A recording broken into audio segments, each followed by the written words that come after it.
Hello, TGIF, everybody. Welcome back to another episode of Minority Reportz podcast and digital series. I am your host, Mona Sheikh. Guys, just heard the devastating news, the absolute devastating news. The amazing Ruth Bader Ginsburg had left us. I am pretty broken up about it. This is not something that I was hoping to hear. First of all, damn you, 2020. If you wanted to take anybody, Ruth Bader Ginsburg is not the person that you should have come for. But it is sad news. But on a very positive note, I have a very special guest who stayed up till 1 o'clock in the morning because he's based in London to come and be on my podcast. So I'm very grateful. So I'm not going to get too emotional about the passing of Ruth Bader Ginsburg. But I have an incredible director and filmmaker with me today. He's a fellow Pakistani, so I wanted to bring him on. He has an incredible web series out called Churails, which translates to witches. It's a groundbreaking show. It is feminist. It is in your face. It's fucking mind-bending. It's amazing. I watched the trailer. I watched the trailer like 3 times because I was just like, okay, maybe because I was just so blown away by like the first shot. I was like, I think I need to go back and rewatch the trailer. And he is joining us today. So, without further ado, I would like to welcome the wonderful and amazing Asim Abbasi. How are you, my friend? Good. How are you, Mona? Thank you for having me. Oh my God, this is such an honor and a pleasure to have you. My very first question to you is: did it hurt when you fell from heaven? It did a little bit. Yes, I have been watching your other interviews about Churails and, about, of course, Cake, which is another phenomenal movie you did back in 2018. You did that, right? Yes, that's correct. Yeah. And I was listening to you and I was just like, this guy is you're like the opposite of me, but we have so many parallels in our lives that it's crazy. You grew up with 4 older sisters. I grew up with 4 older brothers. I'm the baby of the family. You're the baby of the family. You and I both work for Solomon Smith Barney, Citigroup.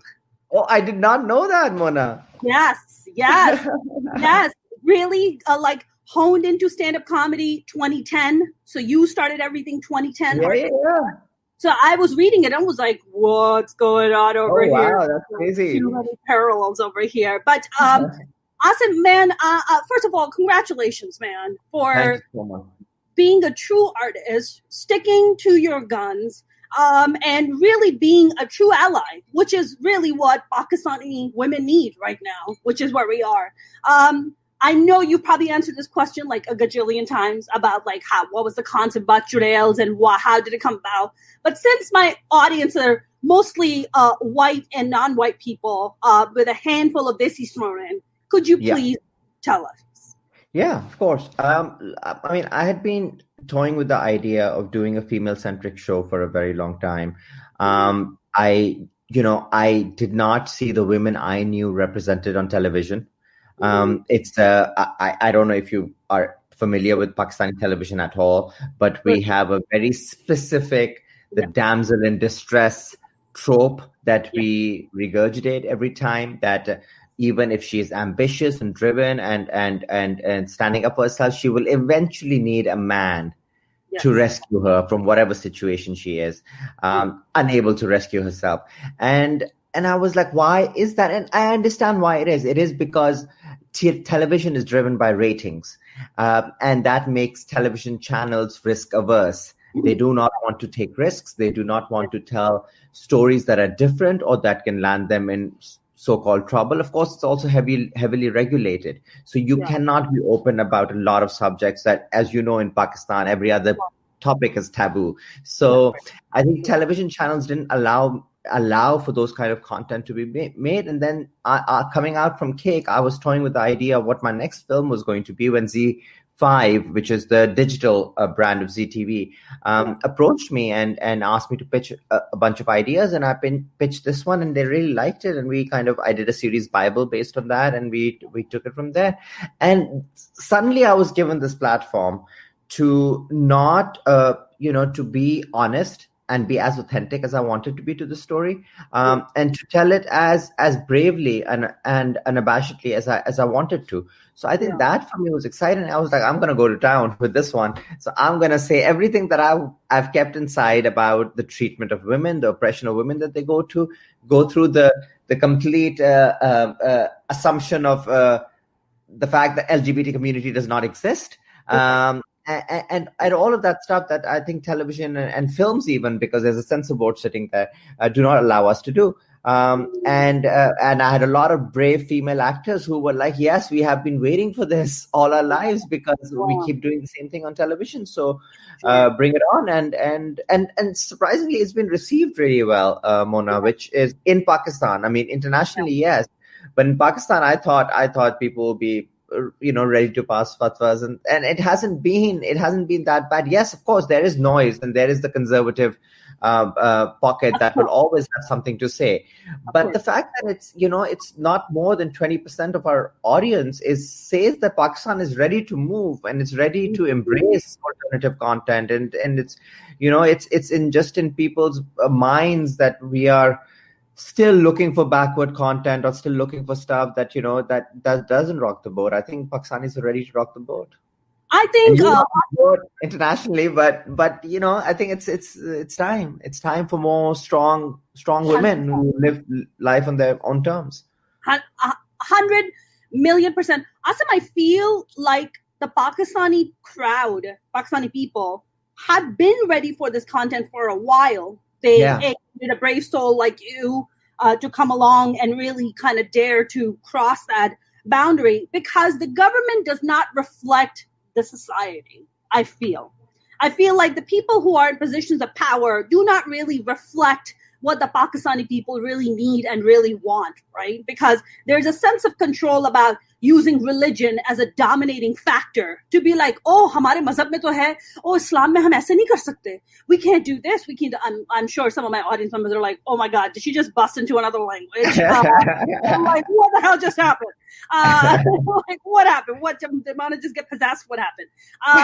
But I feel like there's this sense of, even, what fascinates me, Asim, about this project is the absolute love and passion and support, not, the local Pakistanis, the Pakistanis who live in Pakistan, but, what always fascinates me is the Pakistanis that are in the UK, that are in the US or in the West, tends to be a little bit more on the conservative side versus the Pakistanis who live in Pakistan. Yes. Like the Pakistanis in Pakistan have moved on. They're like, do something else. Show me something else. We want to move with the times, because everybody's so connected via social media. They see woke things happening in America. And we want to be woke too. We want these things too. But then you come to the Pakistanis in the UK and the US, and they're on the conservative side, and you're just like, what the fuck is going on? Yes, I've noticed that too. And especially I've noticed that in particular with my film Cake, I noticed that even though Cake was, compared to Churails, it was a very safe project. I was doing it for cinema. I knew it had to run. I did not want it to not run theatrically in Pakistan. But the focus was on two females. The main protagonist was smoking. I mean, even something as basic as that was not something that should have seen.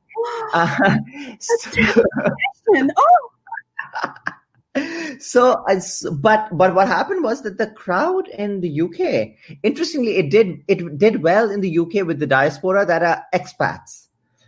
But if you were a second generation or a third generation, so if your grandparents moved, then what they tried to do was they tried very heavily to preserve the culture because they thought that they were going to lose it. So whereas Pakistan was being slightly more open about these things, the grandparents here were like, no, we must hold on to everything that we believed in, and we can. So, and in particular, I think between UK and US, I've noticed it more in the UK. Because I was looking into it because I think in the UK, the more conservative fraction kind of moved to the UK. In the US, you still had a lot of people who were moving in and becoming doctors and becoming the professional choices as well was kind of liberating them a little bit, which was not happening, I feel, in the UK. That's correct. I mean, we still have a lot of conservative Pakistanis here. Pretend to be liberal, but they're not really liberal. they are very much like Allah, and they don't have a problem. They'll do chup chup ke. They'll do everything, right? Yeah. They're doing everything. They're eyeing somebody else's husband. They're like, what's up? Maybe we can like hook up later. I don't know. You look good. I look good. What's up? My husband's because he's a fat old fuck that I had to marry from America.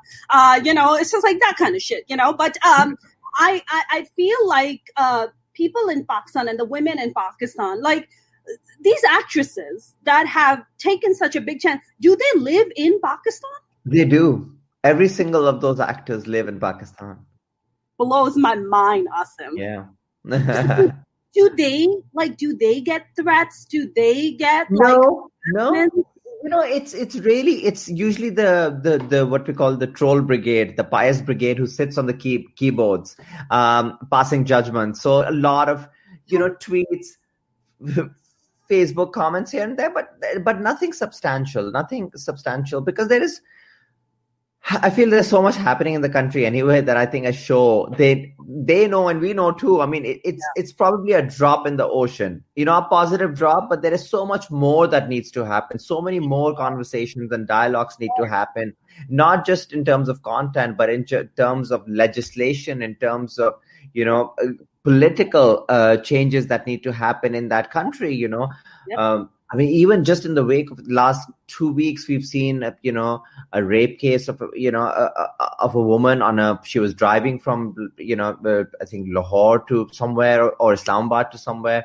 And she had 2 kids in the car and she needed help. She ran out of petrol and she got out of the car. It was admittedly probably not the best of roads to be on, but 2 robbers raped her at night time in front of her kids. So when and a horrific incident happened with a 5-year-old. So it's just education necessary to we need to be having classes on consent, on sex education, so much, and it's a long-term game, yes, but it needs to happen. It needs to start now. Did you say sex ed? नहीं हम कैसे करेंगे? We can't do sex ed. करना पड़ेगा अब. अरे हमें तो पता ही नहीं कि कौन चीज कहाँ जाती है. हमें तो पता ही नहीं है. वो तो अल्लाह की देन है. वो तो सब अल्लाह की देन है. वो तो हमें, I asked my mom, I was like, Ma, how the fuck are we 5 siblings? Did you live near a train station? Like, couldn't you take a break? Like, what the hell was going on? She's like, beta, Allah ki deen hai. I'm like, ma, harkat mein barkat. Okay, calm down. Exactly. Don't come in at me with this naive, innocent stuff, But, Asim, you said this, you made this comment about the girls smoking. And they're like, oh my God, she's smoking on camera. And, it just kind of reminded me that as long as the woman puts something in her mouth that is permitted by the man, it's okay. But as long as she puts something in her mouth that she wants to, it's like, yeah. And and I got a lot of, because these women they swear at the drop of a hat. They smoke. A few of them drink. Now, the thing is, you are showing the wrong side of feminism, and people misunderstand that by giving them a cigarette, by giving them alcohol, by giving them the ability to curse, I'm not making a comment on feminism. I'm making a comment on their agency. They have the right to choose how they want to treat their bodies, what they take in or what they don't take in. No one else, not a man especially, should be telling them they do not have the right to smoke or do not have the right to drink when they're doing the same thing in that society. So it's, even the idea of feminism for the general public, it's just hard to digest, and they latch on to things that are not connected and try to find the connection there and say that this is what he's saying that vulgarity, what leads to is feminism. Whereas that's not what I'm saying. I'm saying it's agency that leads to feminism. That is correct. Why, Asim, do you think in Pakistan? So I grew up in Karachi. I moved when I was 15 to New York. And I remember even among my own brothers who are raised here, like myself, and I remember at 15, I used to be like, I am a feminist. I remember at 15, and my brothers would be like, aa gayi badi feminist, nikal yahan se, And now, because God has an excellent sense of humor, they all have daughters. All of them. All of them. Okay. Now I make phone calls and I'm like, how's that feminism working out for you? We're like, man, I'm a feminist. I'm like, fuck you, you fucking two-faced shit. Get the fuck out of here right now. I was like, when I used to say I'm a feminist, you used to be like, oh, get out of here, not a feminist. I was like, now you have your own daughters, so you're just like, oh my God, we're such feminists and we'll do anything for them. So my question is, why is feminism such a curse for Pakistani society? What is that about us? And control? I think because we are deeply rooted in a patriarchal society, India and Pakistan, and that comes with a very strong dose of misogyny and oppression, because it's a power dynamic. You see, patriarchal society means the power must reside with the man. That's right. What does feminism say? Feminism said, make us equal, give us the same rights that you have. What does that do to the power balance? It equates it. Men don't like it. That's right. Because, to some people, I mean, to these guys, to these toxic patriarchal people, equality feels like oppression. They're like, yaar, wo bhi equal hai, hum bhi equal hai, to phir hum kaise special hoye? Like, we're not special anymore. Then the power dynamics shifting. So what the fuck? I was listening to one of your interviews you were doing about your challenges of shooting in Pakistan. Now, do you shoot this entirely in Pakistan, or do you shoot it in UK and in India also? No, it's entirely Pakistan. Woo! So it's 4 months of shooting in Pakistan. So the challenges were mostly environmental and climate, and because you were shooting in the summer, and it was a really, and having a very big female ensemble cast, and the heat, and not being able to turn the air conditioning and the fans on because we were doing sync sound. And so all of those were, and we had a lot of set pieces. So we have like a big fire sequence, a big protest sequence. So a lot of big things that happen in a lot of episodes that required a lot of planning. So I think that kind of really drained us during the shoot. Awesome. How does it work in Pakistan? Because I've never acted in Pakistan. I've never done stand-up in Pakistan. I would like to, but I haven't thus far. But when you go about your casting process for your project, like, is there like talent agencies, management agencies, you call, and you're like, hey, I want this artist, I like this person, send us who you have of this type. How does that work? No. So there isn't there isn't a casting agency, a proper one, or any for that matter. And there is management, but it's more on their dealing with the commercials that they get, or the smaller projects that pay really well, but smaller projects that they get. The management is really for these longer projects. Usually the cast deals directly. They were dealing directly with me. So the way we were casting about is, the industry is not huge. So we had a fair idea of everyone who's there.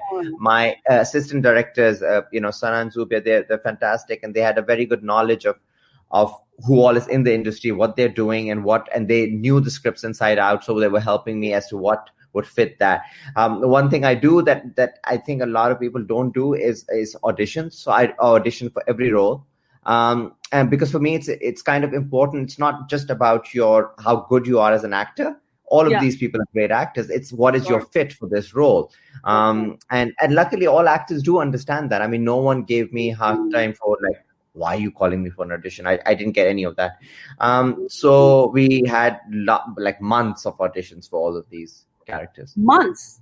Yeah, because we have over 50 plus characters, and there was auditions. Then there was like a kind of a look test for some of them. Then there was like a chemistry audition where you would put 2 or 3 people together and see if that works. So sure. So when are you sitting through each of these auditions, or you're only going in for the callbacks and the final top 3 or the top 2? I'm going for all the big chunky castings I was sitting for. But for supporting casting, because again I couldn't, because there was so much happening. Exactly. I let the ADs do that for a lot of them, because I trusted their judgment. Yeah. So Asim, I was trying to catch it. It's on ZeeTV, right? It's on ZeeTV, yeah. But I do not think that it's available. It's not available in the US yet.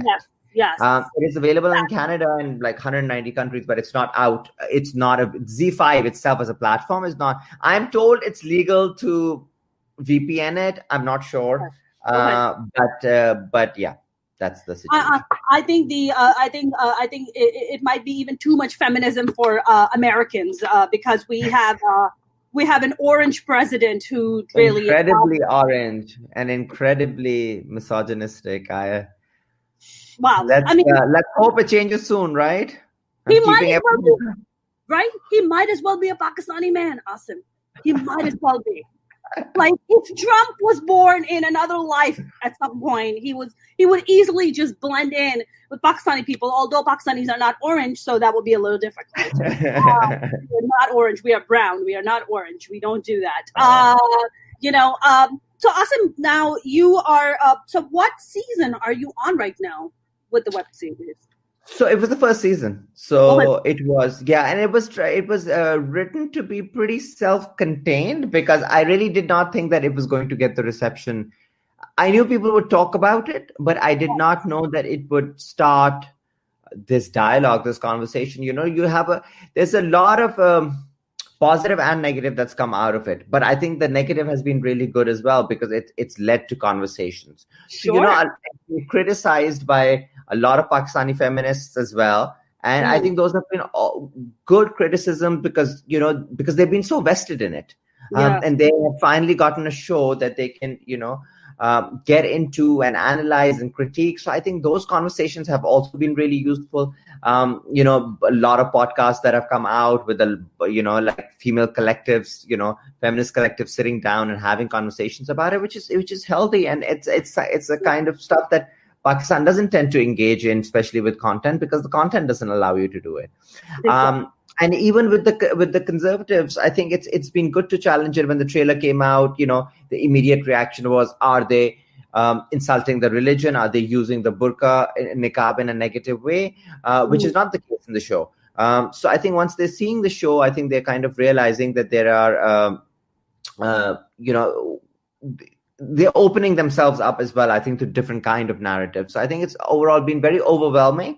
And I think it's gotten a lot of traction for ZeeTV because I do think they're interested in a second season. Though I need a break and need to do something else because it took 2 years of my life, complete full dedication, 2 years. Wow. Yeah. Wow. Because I was writing it, we did not have a writer's room. We had script consultants, but I was doing the actual writing. So I wrote all 10 of those episodes. So I think it became the writing was a draining process, and then shooting it in the summer was even more draining. So I think I need a break. Listen, man, I have written a couple of scripts, and wow, hats off to writers. Like, it's not as easy as it looks, right, Mona? I mean, honestly, Asim, like, as a stand-up comic, I write all the time. I've been doing stand-up for almost 12 years now, right? I mean, I write so much. I have books and books of all this content I write. You write it, you go on stage, you workshop it, you're like, that works, that doesn't work, scrap it, But I feel like the kind of writing you're talking about, like web series and film or television, I mean, the amount of concentration and isolation that you're talking about, you really have to be a very special person to be, because I was crawling the walls. I was like, I am gonna kill someone. I need a break. Yeah, it does have that. I was like, I need a freaking break. Do you, is this project going to be, I don't know, is this going to be dubbed in English at some point and try to like send it out to foreign markets? I don't know. I think it'll be mostly like a foreign language content that people consume, because I think what's happened in this, digital age of Amazon and Netflix is that, people do consume content that is coming out of other countries with subtitles. People have become very, well versed at that idea of reading and watching at the same time. And the content actually is around, 40% at least in English. Churails is in the show, because, you have women from slightly privileged backgrounds, and Sure. those do tend to converse in English, and one of the biggest enemies of female autonomy and agency in the show is privilege, and how privileged men are also involved in this or perpetuating this misogyny and stuff like that. So I think a lot of conversations do tend to have English in them. And then on ZeeTV it's available with subtitles. So I know a lot of people in Canada have seen it and sent me messages and stuff because they're from there. So I think that I do not think they'll dub it, but I think it will probably be consumed in this fashion as a foreign language content by global audience. Because I think the themes are very global.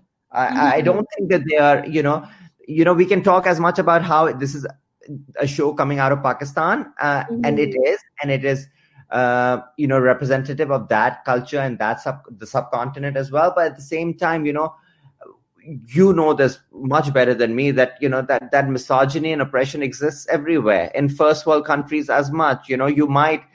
In Pakistan, you might get a really crowded bus and a woman will be standing and a man will touch her up because it's crowded. Maybe the bus is not that crowded. Maybe it's fancier in the US. But what are the chances a woman is alone at midnight and a drunk man is not going to flash her? So, it's just...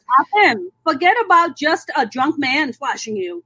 As a one of the handful of female desi comedians among a sea of white men going out, performing in comedy clubs, sometimes you go do shows 11 o'clock at night in some dingy fucking place. Yeah, absolutely. I have been harassed by very famous comedians, like very famous male comics, where you're just like, are you fucking kidding me right now? Like, I would never think. One person I have been very openly talking about because I don't give a fuck anymore is Russell Peters, who is huge. Do you know who? Yeah. Like, massive comic. Everybody's like, oh my God, Russell's amazing. Russell is a fucking predator. He has been a predator towards me, towards other female comedians. And this is just commonplace. But in America, comics like him get to hide behind the race, right? They're just like, but we're a minority. I would never. It's just like, no, but a fucking predator is a predator. I don't give a shit if you're a majority or a minority. It doesn't matter. You're a freaking predator. But I 100% agree with you. Misogyny, feminism, you're talking about toxic patriarchy. This is a massive, massive problem. I had a guest on yesterday on my podcast. Her name is Dina Waba. She's an Egyptian research, scientist and political scientist and based in Berlin, but she's from Cairo. And she was telling me about these Egyptian female influencers that are currently in prison because they simply danced on the TikTok. They simply danced on their Facebook page, and now they're in jail. You're like, what fucking century are we in right now? Yeah. These kind of stories, honestly, Asim, when they come out, for somebody like myself, who was born in Pakistan and raised here, it's fucking embarrassing. Because you know what? Because the non-Desi people turn and look at me, they're like, is this true? Did you experience this? Would something bad happen to you if you go to Pakistan? And I'm like, I don't know if something bad will happen to me. I really don't. I've had content that I've literally got emails from Homeland Security telling me that they banned my content in Saudi Arabia. They banned my content in Pakistan. They banned my content in... They're just like, we cannot have this because your content was too controversial for them. There's also that. And you're just like, wow, when does this all change? Asim, do you feel the conversation that your web series has caused, it is going to have more of an impact on the conversations, of course, the younger generation, but do you think it will be more of an impact happening on the generation going forward or the current older or the middle-aged generation? It's difficult to tell, Mona. I'm surprised at how many of the mother category is enjoying this show. I'm very surprised. I thought that would be the more conservative, the 40 plus, 50, 40 plus, 40 to 60. So that category who've already women tend to get married early in Pakistan. So you already had kids so that age bracket, and I'm like, interesting. There's this subtle latent feminism inside you that has been suppressed, and you willingly suppressed it because it happened at a time where you didn't think anything else was an option. You only believed that you had to suppress it and move on and be subservient to your husband. So I think that kind of them watching it and it's like, these women catching bad men. It's like exciting them and making them happy. And will it make a difference, Mona? It's one show, as much as I want it to be more than that. I think we need lots of Churails and we need lots of Monas and we need lots more of everything that we do happening. We need to, magnify our voices and our reach to people for it to start having, an impact. Even a small thing as just a representation of LGBT, like showing a lesbian couple that I do in the show and showing a trans character that is played by a trans actor, just went miles because people said we finally feel seen, and it finally acknowledges that we exist in Pakistan. And so I think, but a lot more of that needs to happen on a regular basis for it to, start making an impact. I agree. Asim, I feel like you might be, I agree with you about having more projects and, more Asims in the world and more Monas in the world and more Churails in the world. 100% agree. But I feel like you might be underestimating the impact of your work and what you're doing just with one show. How many other people will be inspired? How many other artists will be inspired? I hope so. I hope it will. I think what it does do is it starts a chain effect where other filmmakers at least will be like, okay, we need to be bold. We need to be telling stories that if one person has done it and he survived it, maybe we should be doing it too. Right, 100%. Asim, you talked about how you solely sat down and wrote 10 episodes, which is unheard of, by the way. That's can happen in America. They'd be like, "What? No, we get right." I've had a couple of conversations with international digital platforms after that, and they fell off their chairs. They were like, "Well, what do you mean? You didn't have a writer's room?" I was like, "No, I did not have a writer's room." That's wild. Are you planning on having a writer's room for the second season? Yes. What if there is a second season? My ideal. I think this is the first step. I think this is the first step. What I do want.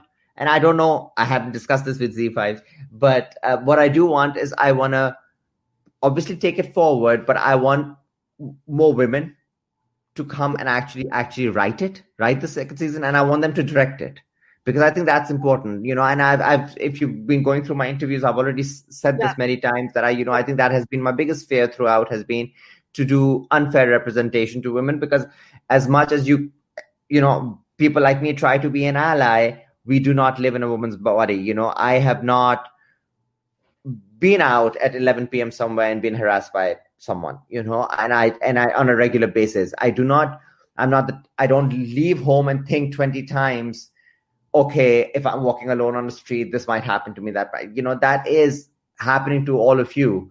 And I think as much as I can try and take the narrative forward, because I was given the opportunity, and I feel like it's better that I told that story rather than tell the alpha male trope story because I was a man, but I think going forward, involving more women in whatever capacity I can. We already had like a bunch in the crew, but now more on the writing phase, more on the directing phase, maybe episodic directors, bringing them in like talent. There's not a shortage of like female talent in Pakistan. It's about being able to give those opportunities, and I'm hoping that season 1 puts me in that position to be able to take those decisions in season 2.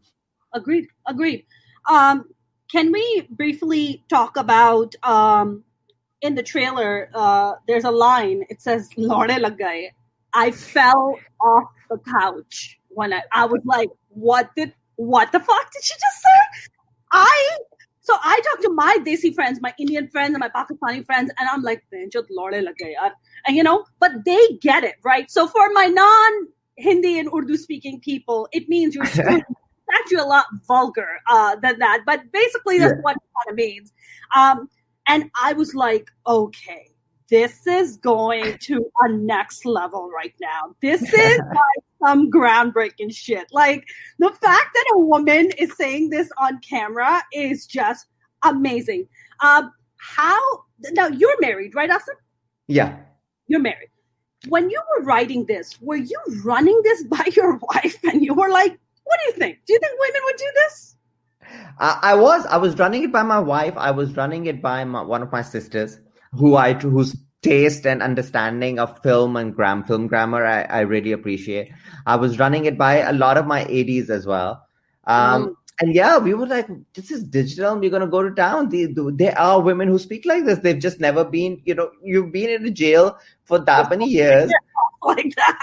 But you probably swear more in English now, right? Not so much in Urdu, perhaps. Oh no! If I'm hanging out with my desi, like you swear Urdu. My friend Sheetal, shout out to Sheetal because she's the one who told me about Churails and told me about you. So then I reached out to you. So shout out to her. Nice. Hi, Sheetal. Sheetal's great. So whenever I talk to my Desi friends, I'm like, mother lorde lag gaye, ye wo. And we're very so of course in English I curse a lot. That's how I digest my food. But I mean, it's the reality is women do talk like that, right? It's not something we're like this Saki Savitri. Oh no, God, I never talk like that. It's just ridiculous, Asim. Yeah. When you're running this by your sister and your wife and they're reading Lorde Lag Gaye, what are they saying? I mean, they were amused. I think they were. I don't know. I think perhaps when they were reading it the first time, they were probably thinking, this is never going to happen. I don't know what, he's just in some fantasy land thinking this is actually going to get produced and made and shown to people. But sure, let's indulge him, let's entertain him and say, haha, it's really funny. So I think they never came out with like, oh my God, what is this? And yeah, I believe you haven't seen the show yet, but there are some unheard of abuses in Urdu. I mean, like very uncommon stuff that comes out, especially because of one of our trans character who loves coming up with these things. But it's but it's good because there was no barrier on language, so we could really push that boundary. Again, I don't think that it is it's done for the sake of it. I think it's the characters. So you'll never hear the privileged ones, saying those street abuses, whereas the ones that are from the street are saying, so they have a very different vernacular. They have different abusive language that they use, that they turn to depending on this socioeconomic environment. I think everyone doesn't swear. The policeman has a very specific way of swearing, so he swears in it as well. So I think it was staying true to what these characters were, even with the abuses. Yeah. I mean, it's like we call them tapori, right? More street. Yeah. Tapori language kehte hain na usko, like tapori. Yeah. You're just like, chal yahan se kya, nikal yahan se sale kya, like that. Yeah. I love talking like that. My mom is always like, why are you talking like that? I'm like, I love it. It's so yeah, it's absolutely liberating.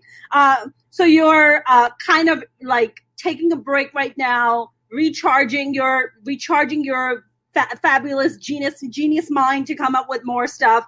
Do you have other projects that are in the works too now, or?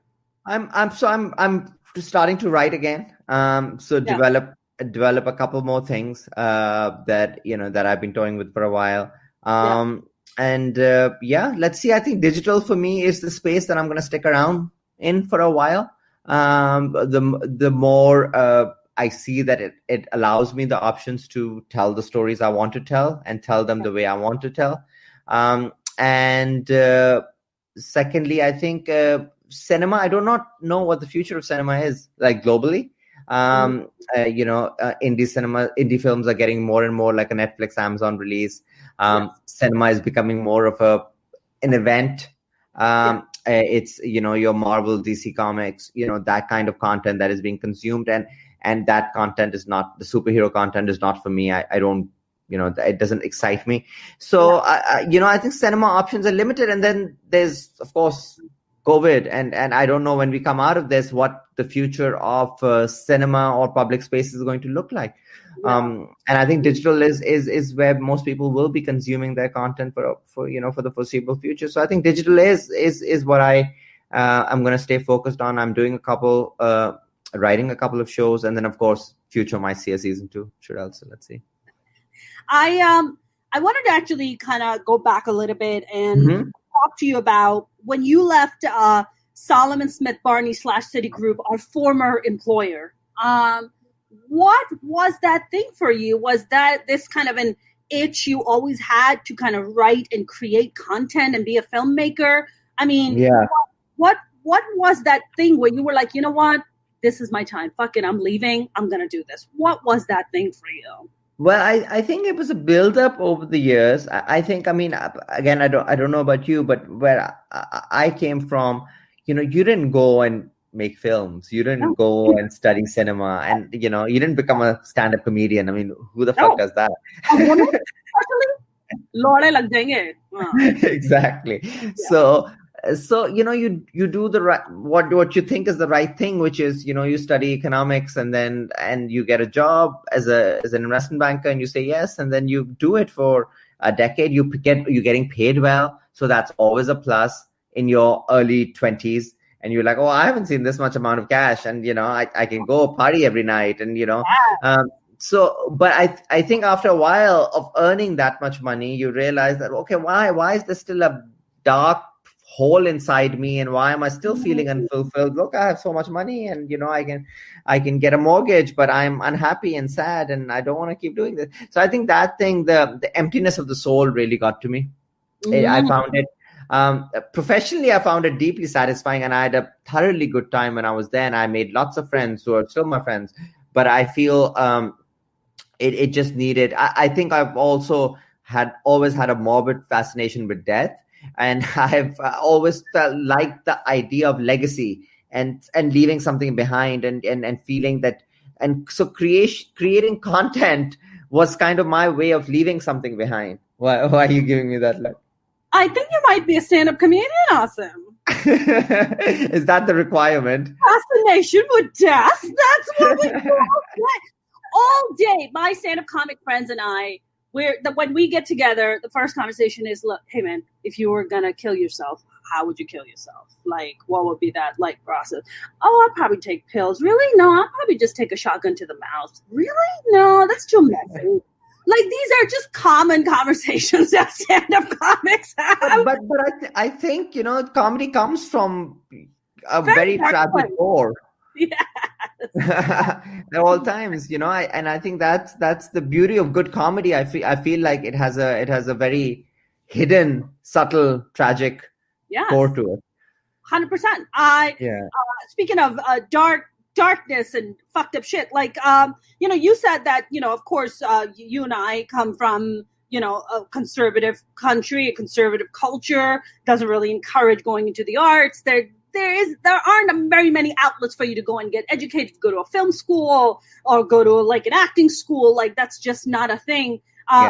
In my case, while I was doing Solomon Smith Barney and Citigroup, I was also taking acting classes in the evening, right? Because that was going to be my first love. And I remember when I had just turned 18, my 4 older brothers lived here, and my parents always lived in Pakistan, and I lived here. And I remember coming out as an artist to my brothers and being like, yo, I really don't want to go to college. Like, I just want to be a performer. Like, I want to do stage acting, And my brothers gave me an ultimatum. They're like, either you're going to go to school and become a physical therapist. I don't know why the fuck they were obsessed with that. I think because they have bad backs or something. And they were like, or they were like, you're going to go back to Pakistan and mom's going to marry you off to someone. So take your pick.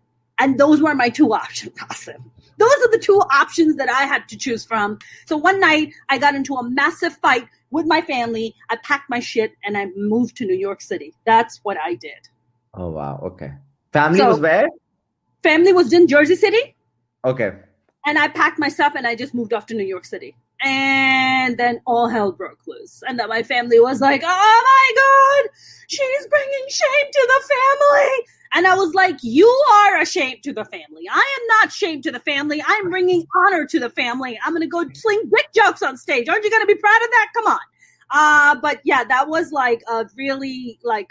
really a devastation thing for my family. I mean, I didn't think about becoming a stand-up much later because I was a stage actor for quite a while in New York City. Yeah, I did a lot of stage acting, and then kind of fell into stand-up. Like I had a friend of mine who I briefly worked with, and she was like, you should try your hand at stand-up. I was like, dude, I can't do stand-up. He's like, oh, you could totally do stand-up. I was like, really?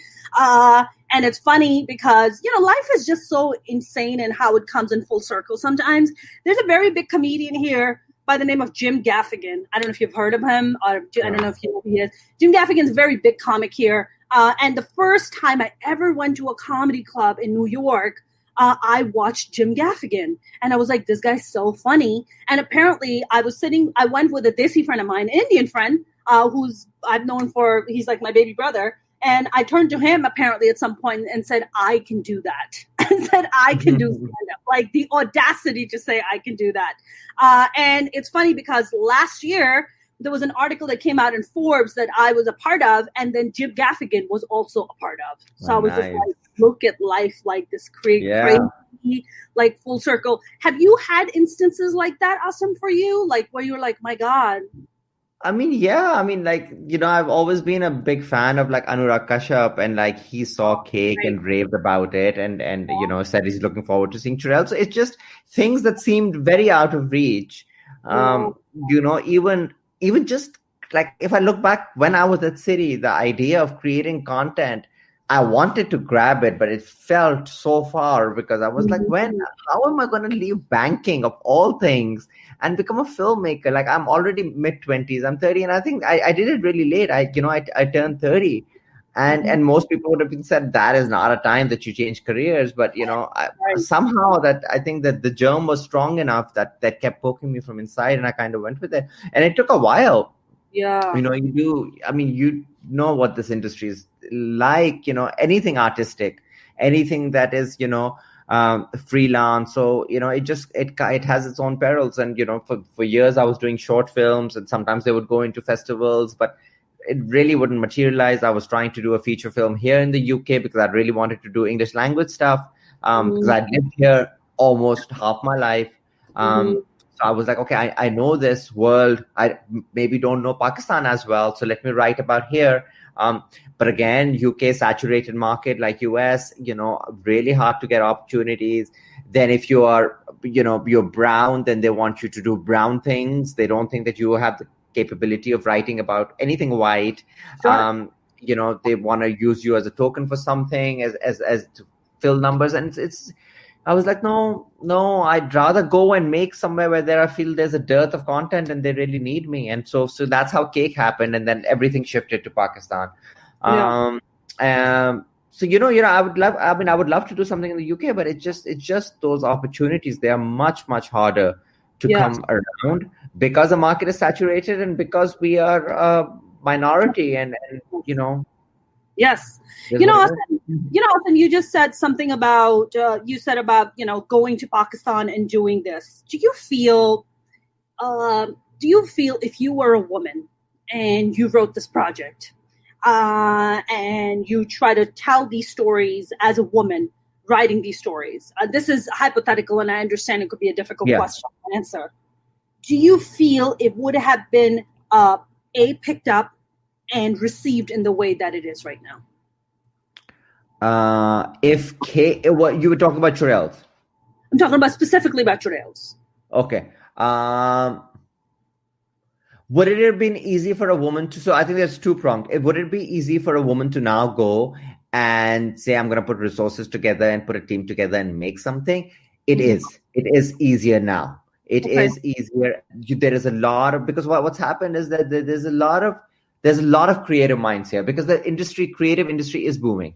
And because we were a smaller industry, well, it was booming till a year ago. I don't know what the pandemic has done, but we had a small film industry that was starting to pick up. People were coming back. We had a full culture of cinema going, which had been, don't forget, there are no bars here in Pakistan. There are no other forms of entertainment. So when cinemas opened up, it became a huge deal. And that's what everyone wanted to do, even though the ticket prices were really, really high. Sure. And so there's a lot of creative minds, a lot of artists that are there, that are trying to support each other, that are trying to, like I was telling you, there are feminist collectives, there are strong women trying to lift other women. Our Aurat March has been very successful. I don't know if you followed it. A lot of women coming out and doing, and same thing happening in the creative sides, like men and women. So I think the environment is more ripe. It is not, especially in Karachi, and probably in Lahore and Islamabad as well, where, I know many single women who are living alone in apartment blocks. It's not a huge deal anymore. But how would it have been received? I don't know. If you would have made it, perhaps abuse would have come, but a different kind of abuse. A foreign returned American, probably an agent, comes, tries to inflict her own vulgar thoughts on our women. That would have happened. Of course, that would have happened. Sure. But I think that's part, I got that too. UK return, God knows what his own family is like, but, wants to corrupt other women. That's part of it. But I think I'm sure you have a thick skin. Oh, you can deal with that. You should see some of the messages I get from Pakistani guys. They are absolutely ridiculous. I had this one Pakistani guy coming at me 2 days ago. He's just like, why do you write all these negative things about Pakistan all the time? Are you one of those Pakistanis who goes to another country and forgets where she came from? And I was like, first of all, calm your tits. That's number one. I was like, number two, I was just like, there is bad shit happening in Pakistan. There's bad shit happening in India. There's bad shit happening in America. My job as an artist is to point out the fucked up shit in society. That is what, as comedians, we do. Above any ethnicity, above any religion, I am a comedian first. Bottom line. I don't give a shit what you tell me. That's what I do. These are my observations. This is my say. You don't like it? You can leave. You don't have to be here. But I know you like to come and stare at my face and my titties, and I get it, okay? So don't fucking come at me with your bullshit while you come in and stare at my face and my titties and then try to pull the shit out. Fuck you. Like, don't try to play this. But also, I feel like it is a very patriotic thing to do, to want to address the issues in your country. That's what makes you. Nationalism and being supportive of your country does not mean blind faith in every negative thing that is happening in your country. It means, hey, I love you, and that's why I want to change you, and I want you to become everything that in my mind that I think you are capable of. And I think that's what we are trying to do, and I think there's nothing wrong with that. Yep. Well, we have that same mentality right now, no thanks to President Orange Ape, that there's this nationalism where there's like, we make America great again. It's just like, great, which part? The slavery part? Which part is the great part? Can we just kind of go back to that for a second? Yeah. And people they're like, that means that you just don't love America. No, you don't understand. Everything I am today is because of America. And I'm absolutely grateful to become the woman I am today and to pursue my dream because of this great nation. There's no denying about that. But there is fucked up shit happening. That is my job as an artist to point out wherever it is. Yeah, absolutely. And I think that, and it's happening in this, the right-wing blind nationalism is happening everywhere. You'll see it in India now. It's having its impact everywhere in the world. And it's scary. It's scary because I can't comprehend it. Yes, I can't comprehend it because for me, it's like, what? This is not what love for a country looks like. This is not, Yes. It feels like that old way that Pakistani parents would bring their children, especially their boys, up where he could do no wrong. You had to, you defend him to the neighbors and to the relatives and stuff. And, now we bring up our children to, fess up and own up to their mistakes and to try and do better. And that's how we should be looking at our countries. I 100% agree with you on that. One of your interviews, you were talking about this whole thing about always, because I have a real problem with the honor system, because the honor is somehow located in a woman's vagina. I don't know how it got there, but we need to get it out of there because vaginas don't have a lot of space to carry honor in them. So we need to do that part, number one. This is no room, okay? We need to make room for other things to enter, but we don't have room for the honor. It needs to honor go. To enter. Yeah. I think what fascinates me about the honor system is that the honor is always placed in a woman's vagina, but then she has to carry the last name either of her father or her husband. So let me understand this. Shouldn't the honor be on the person whose last name she's carrying? Why is that my responsibility? Like, what is that nonsense about? I feel like what you're tackling in Churails about women going and taking charge, and you were mentioning how infidelity is only just like the top layer. There's so many layers and conversations that are happening: feminism, misogyny, patriarchy, double standards. There's like just so many conversations that are happening. Do you feel like this is kind of going to be a little bit of kind of your running theme about, because you grew up in a very, feminist environment, that this is going to be a bit of a through line, do you feel, as an artist, that's going to run through in pretty much of the projects that you do? I don't know. I think what will run through is giving voice to marginalized communities, and I unfortunately think women are a marginalized community. They are 50% of the population, but they are 51. So there you go. So but they're treated like any ethnic, religious, sexual minority would be treated. Because what the majority does, it says, hey, I have the power and I'm going to use it. And I think the honor system is part of that. It is a power play rather than anything else. The honor has been put there to give you guys the burden of carrying it. So you would drown in it and say that if my entire identity is around this honor, protecting the honor of the house, protecting the honor of the husband or the father or the nation, then I'm never going to think for myself and achieve anything for myself. I'm just going to be achieving it all for you guys. That's right. And that is always the case. Asim, have you seen a lot of support from feminist men like yourself who have come forward and be like, Asim, dude, that's fantastic what you're doing. Yeah. And I think there are. I think who have really gotten praise are the supporting.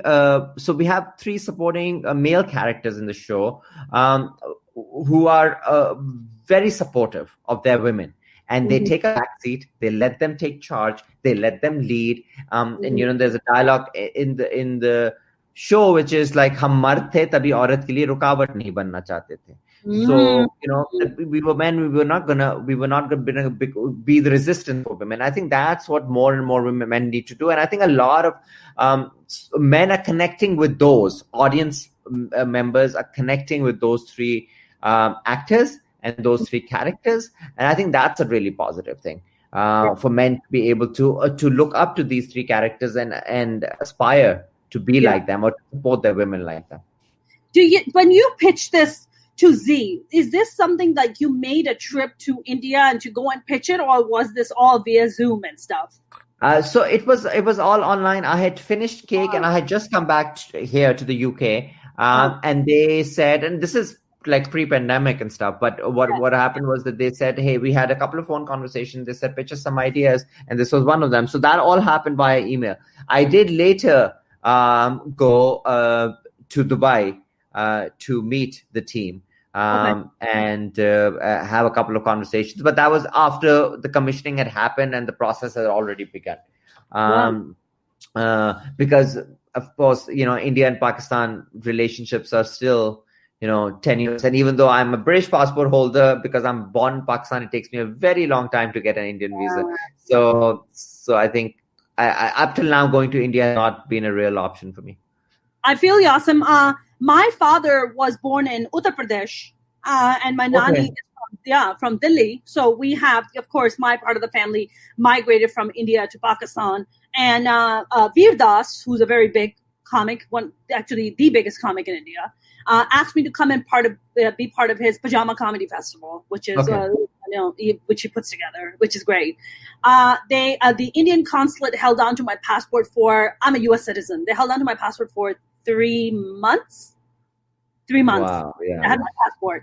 And then so Veer is like, yo, did you get your visa? I'm like, hey man, like I'm waiting just like you. And I make a trip to San Francisco and I'm like, Bhai Sahab, I need like my visa. I'm just an artist. I'm just going to go tell some dirty jokes to your people to let you know that Pakistani women also tell dirty jokes.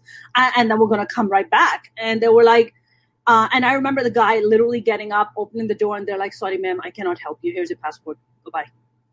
Oh, okay. Wow. After 3 months. After 3 months. पैसे भी खा लिए like 3 महीने भी गुजरवाती है. And it's like this kind of stuff is heartbreaking because there are so many, folks in India who want to go to Pakistan and vice versa, right? And for people like us, you're a UK citizen, I'm a US citizen. Like, for us to go to Pakistan, to go to India, apparently I hear that if you're an artist in Pakistan, it's a lot easier to travel to India versus people like you and me. Is that true? I don't think so. I think what they look at is heritage, and that's what they've done with us, that we have Pakistani heritage, and I think that's what takes us time. So I don't think it matters if. I think there was a time when it was. I mean, I have friends who've traveled, and there were times when it was much easier, but I think these days it's not.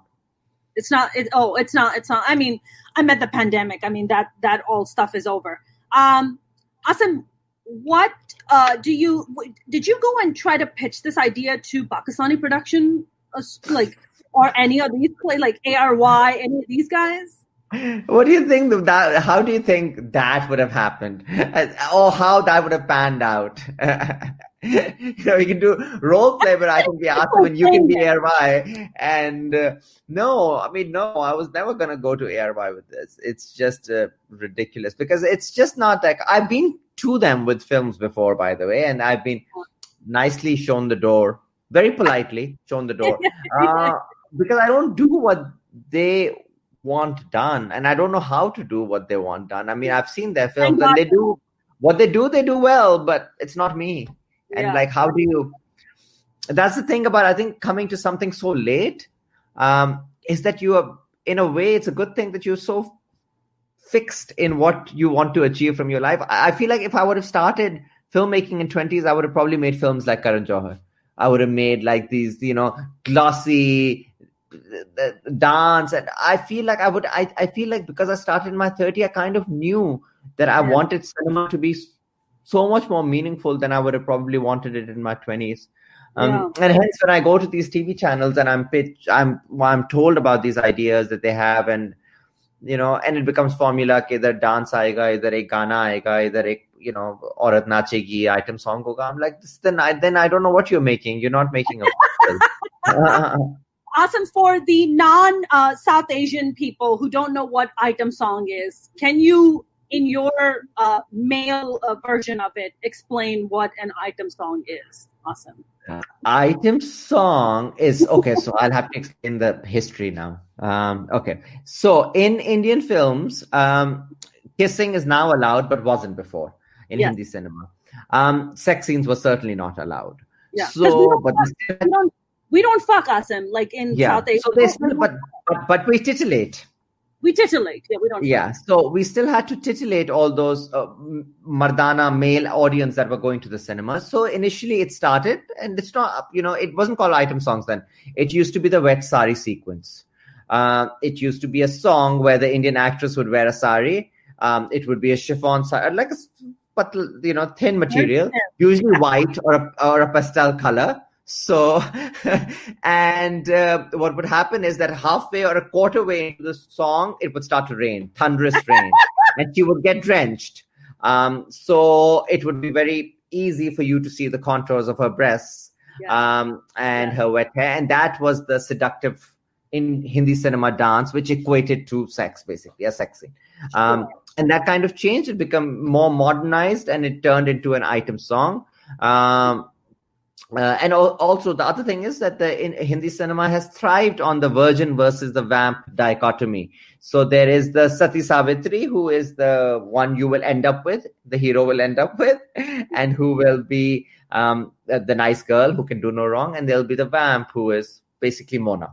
So, yes, and Mona will never get the boy.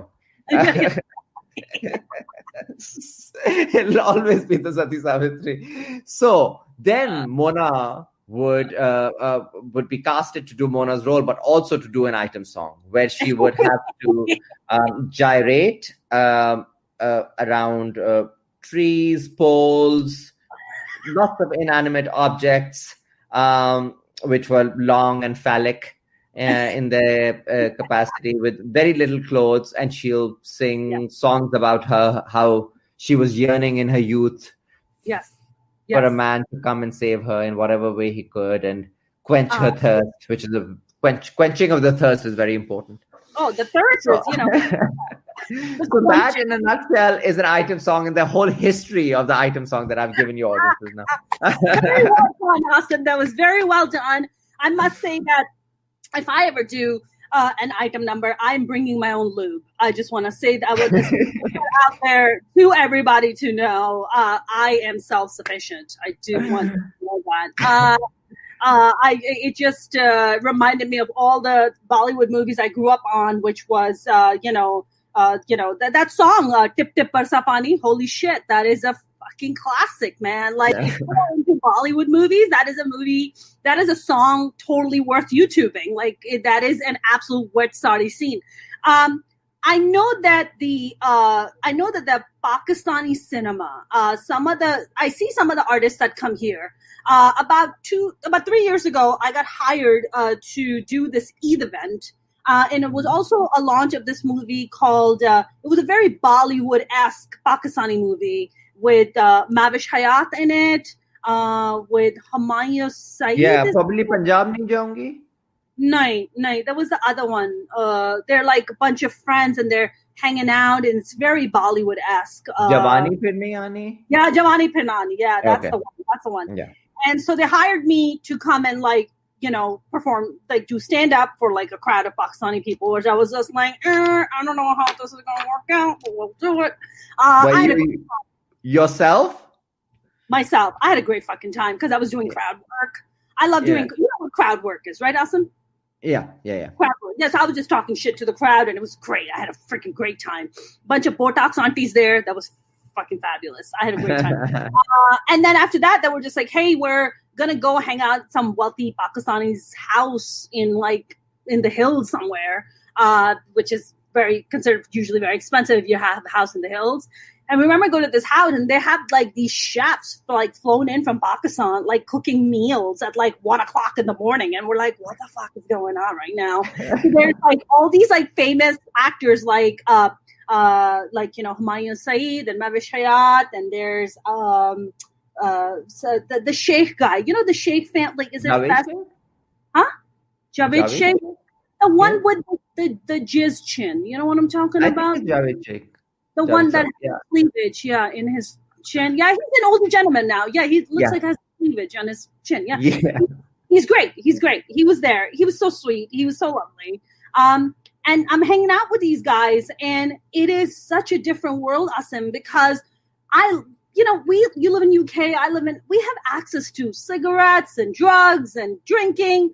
So we don't have this need to be like, oh my God, I'm going to get drunk. I'm going to get shit-faced, because we have access to it. So we're just like, who cares? It's not healthy. I don't want to do this. I want to be I want to be in shape. I want to look good. But, oh my God, Asim, these artists were losing their minds. They were drinking and smoking and losing their goddamn minds. And I was just like, right, that's it, isn't it? Because you don't have readily available access to it. You have access to everything in Pakistan, to be honest. Asim, now you have access to everything. Maybe now, but this is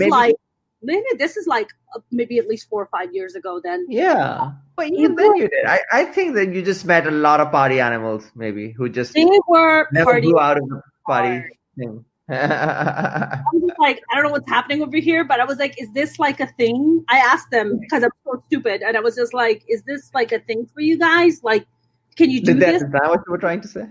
Yeah, I was just asking them. I was like, am I I don't really I'm not a big smoker. I'm not a smoker at all, actually. I don't really drink much. So, except for the pandemic, the tequila shots have been helping me out to get through the fucking I'm not going to lie about that. But it is fascinating how I guess the mentality of artists, right? The mentality of artists that are in Pakistan versus the artists that are, here, or people like myself. Do you feel when you work with your actresses, do you have to kind of speak a certain way or a certain language or conduct yourself in a certain way for them to kind of get what you want them to get? No, I haven't had that experience with any of the actors. Maybe I've been blessed and I've worked with actors that have been really on my own wavelength.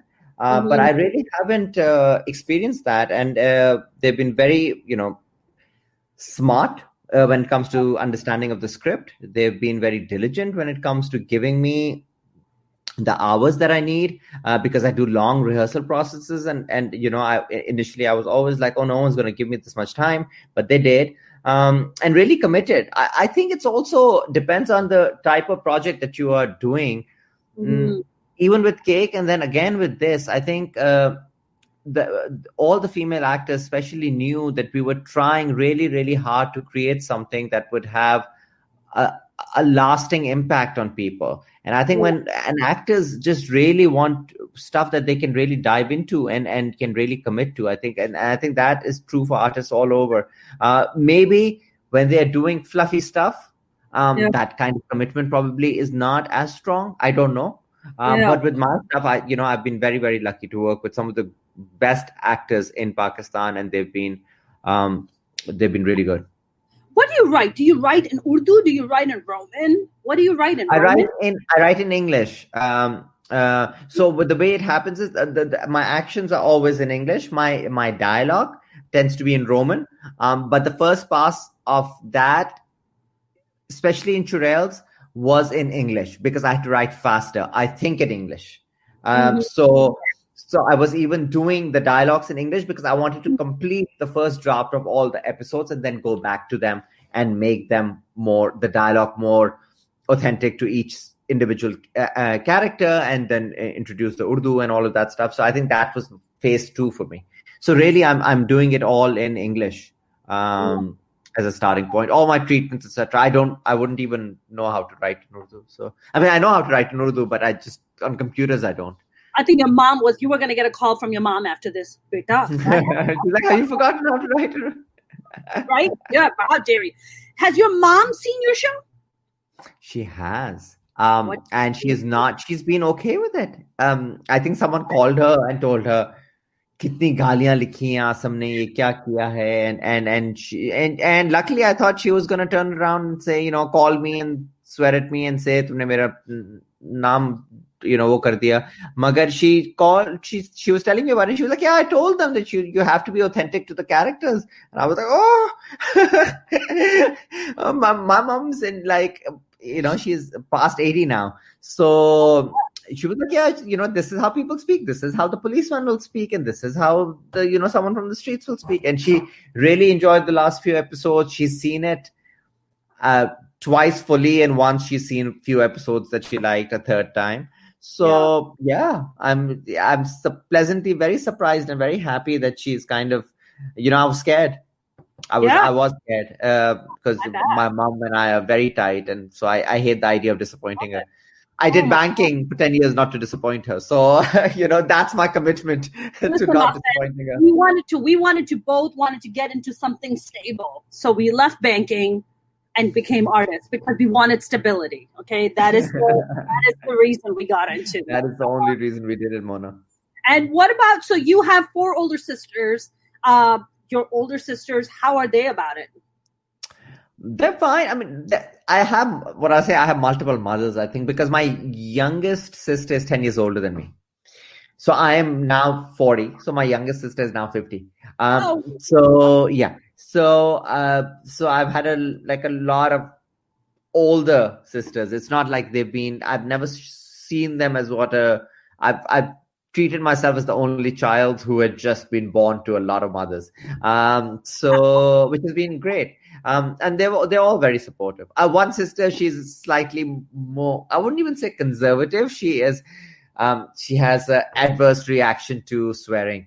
So she saw the trailer. She was like, ah! And then she saw another clip and she was like, ah! So she poor thing, she can't get through like 5-10 minutes of an episode without screaming and shutting her ears. So she's not been able to complete the show yet.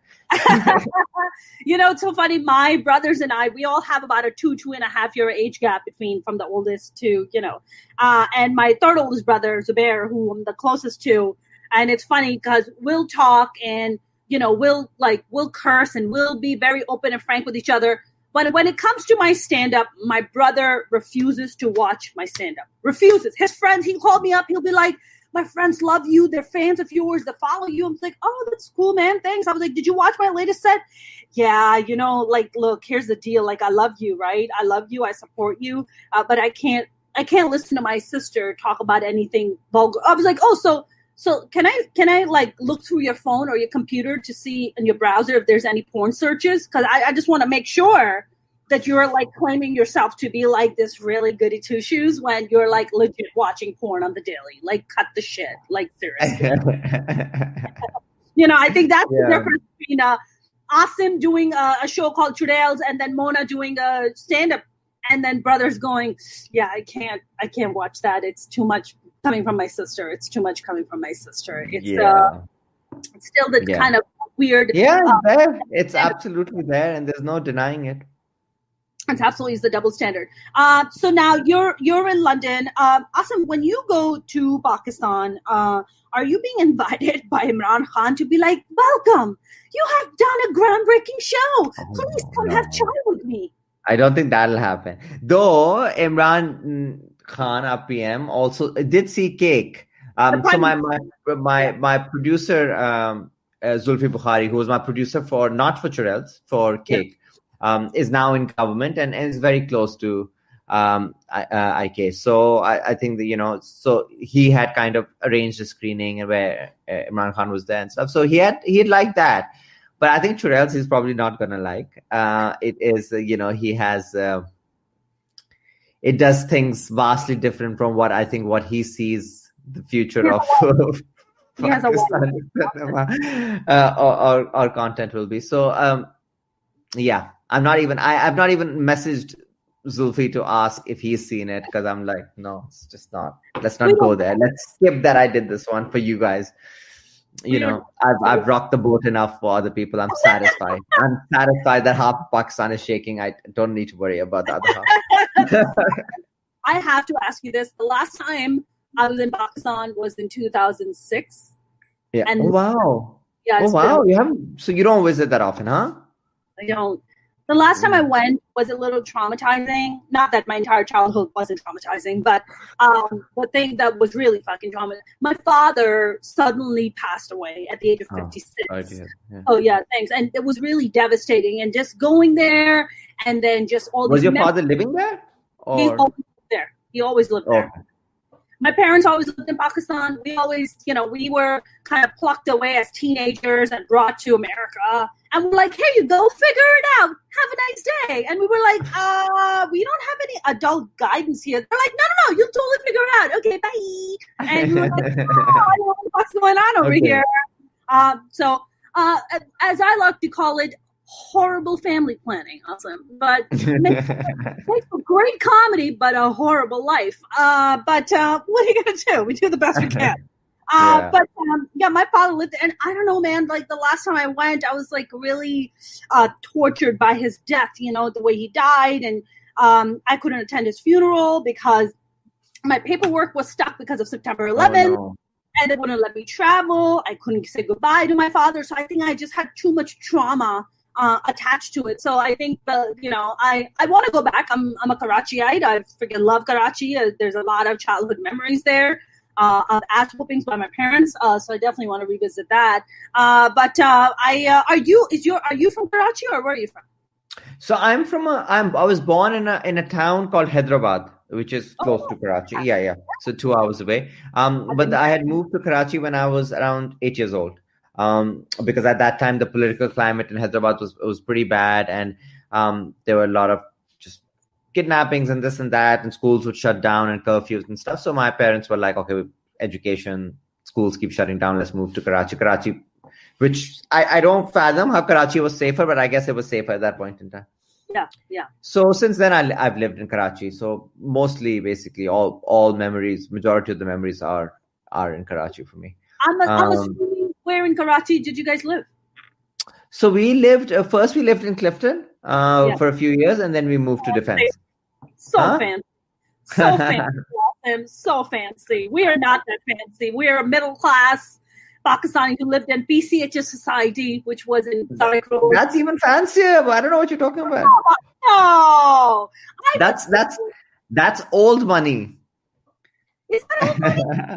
We did not have old money, man. Tell you that much. We did not have old. We did not have money. But my father ended up doing a little decent with his business, so we ended up had the good fortune to go to a good private schools. Which private school did you go to?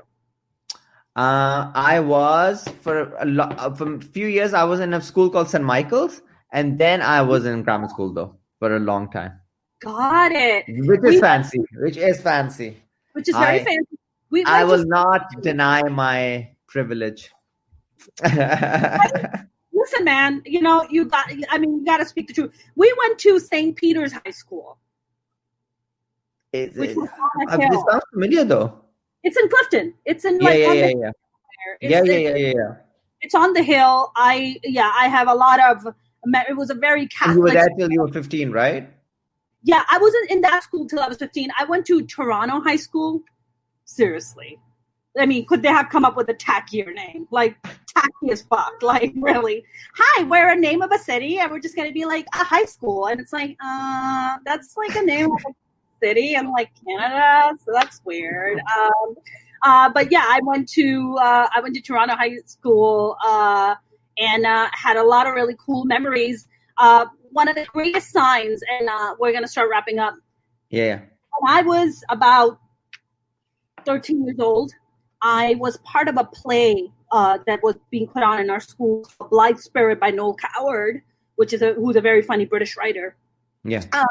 And I got one of the lead roles to play in it. And I ended up winning the largest award in the school. And you know who was the person, Asim, to come and give me that award, Asim? Want to take a guess? Want to take a guess? How I was meant to do stand-up? Moin motherfucking Akhtar, man. Oh, really? Nice. Yes. Nice. Moin Akhtar was George Carlin of Pakistan. Yeah. Amazing. I swear to God, I have a picture of me, Asim. My nani put oil in my hair. She put coconut oil in my hair with two chutias. I almost said chutias. Chutias on two chutias on my head, which I did. That's another day, Mona. That's another topic, another conversation. On my head, which would also be a name of living with my brother, but that's a different story. Two chutias, actually more four chutias, but that's a different story. And I have this picture of me, this clueless teenager, like getting an award by this massive personality, and just being like, "There's a picture of me." I'm like holding the award, and I'm like, coconut oil. Well, coconut oil reeking. It's like 100 degrees outside, and the oil is like dripping on my face on the way to the award show, not knowing that I'm going to get this award and Moin Akhtar is going to give it to me. I remember that when they called my name, I remember like just looking at my girlfriend being like, yeah. And she was like, no, they called your name. And I was like, yeah, that's cool. That's cool. And I was like, wait, no, it's me? That's me? That's crazy.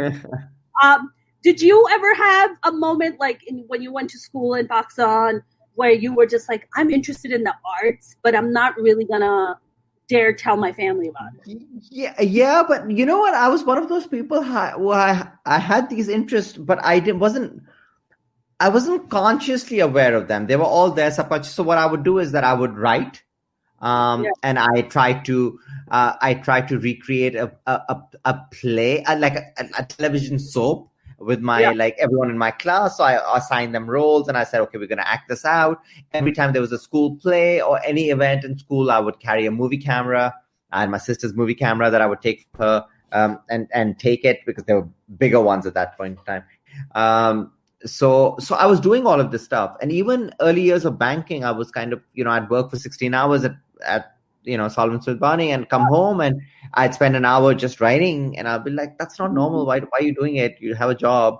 So it was just there. I wasn't aware of how to harness it till much later.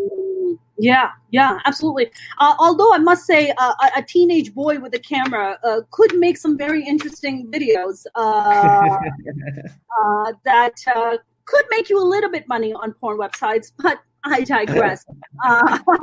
As we already know, Pakistan is number one in Google searches of. Do you know what the number one Google searches of pornography are in Pakistan? Google put out this whole statistic on it. I heard about it. I don't know the figures, but I know that. Yeah, we're like number one. We're number one in like donkey sex is very big with us. Wow. Yeah, horse sex is pretty big. Rape is another very big one. It's pretty crazy. It's pretty nuts. But I'm glad that donkey sex is there to keep it consistent. So I'm happy about that part. Oh, it's sad. It's sad, Mona. But it's sad, man. You open up the. What do you I think people need to open their minds and hearts up, and governments need to do the same, and anyone with power needs to do the same. And I think it's only by that, that communication and that education that I think we're going to try and move away from the donkeys and the horses.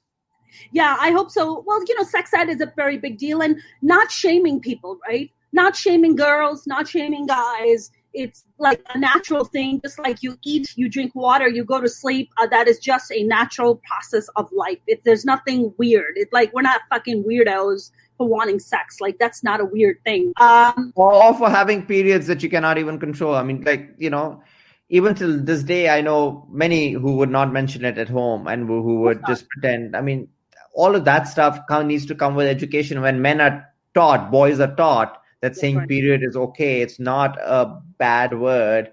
It doesn't, that's when you change. So when we normalize it, when the men and the boys start normalizing it, women are freer to live their lives. Yep, 100%. I mean, just the shame, right? Asim, you brought this one point about education. Education is a very interesting thing. I meet these educated Pakistanis here. There are doctors and surgeons, and they're very educated. But we have a term for them in Pakistan. They call them "padhe likhe jahil." Educated ignorance. Really, is what it really translates to. And the educated ignorance is quite fascinating to me, because these are the people who are just like, oh, we have PhDs and MBAs and whatever. But when it comes to their views on women, whether it be their own wives or daughters, super narrow. So I think there's even a bigger conversation than education, which is this ignorance, this kind of toxic, fucked up patriarchal thing of this need to constantly control women's bodies, women's sexuality, what they can say, what they can't say, what's right, what's acceptable, what's not acceptable. I think those conversations are absolutely happening thanks to the Asim Abbasis of the world, who have come up with a beautiful project called Churails, which I cannot wait to see. Asim, is there any way that I can send you, like, I could pay you, in some good American food or chocolates, and then I can get like a link to a Dropbox where I can watch I'm gonna try and figure it out for you and email you. I would love that. Thank you so much. I am so excited to watch the show. I don't think there's anything on television in America right now that excites me nearly as much as your project excites me. Thank you so much. I hope you enjoy it when you get a chance to see it. I am so excited. Asim, where can we follow you? You can follow me on Insta. I'm not very good with my socials, but it's A_Abbasi on Instagram. So I think I try, every time there's a project, I try and make myself more visible. So I'm visible these days. And on Twitter, if you search my name, it should come up. Awesome. You have a production company called Indus Talkies, right? Yes. Yeah, it's my UK production company. Yeah. And is there a Twitter handle for that too, or no? There isn't. We do it by project basis. So so my Twitter handle is Illicitous Product, which is my another UK company. So I think you can search me through that, but it's a personal account. Got it. Asim, this has been such a great conversation. Thank you. Thank you. I did not, you said it was going to be an hour and a half. I was like, what is Mona saying? My stuff lasts like 15-20 minutes. I was like, there's no way she will get me to speak for an hour and a half. And I'm just looking at the clock. It's been exactly an hour and a half. You did well. Thank you. I try, Asim. I try. That's what I do. I talk for a living. That's what I do. I love to talk. So, no, Asim, this was so great, man. So honored. Yeah, thank you so much for having me. Thank you so much. Stay safe. Thank you. I will. Thank you. You too. Bye-bye. Bye-bye. That was the absolutely phenomenal Asim Abbasi. I hope you guys had a good time, because I definitely did. And I hope you get to follow him. I hope you follow me as usual. Okay, things are like just beginning to fall apart now. You guys have a great weekend. If you haven't followed me on YouTube, please do. I have awesome podcasts and digital series on there, exclusive stand-up comedy that you're not going to catch anywhere else. So I highly recommend going to my YouTube channel, under Mona Sheikh Comedian. You can find all this exclusive content there. Until next week, I have some fantastic guests lined up for next week. You guys have a great weekend. Thank you so very much for tuning in. Shout out to my friend Shito for recommending this to me. I love you guys. Stay safe. Have a good night.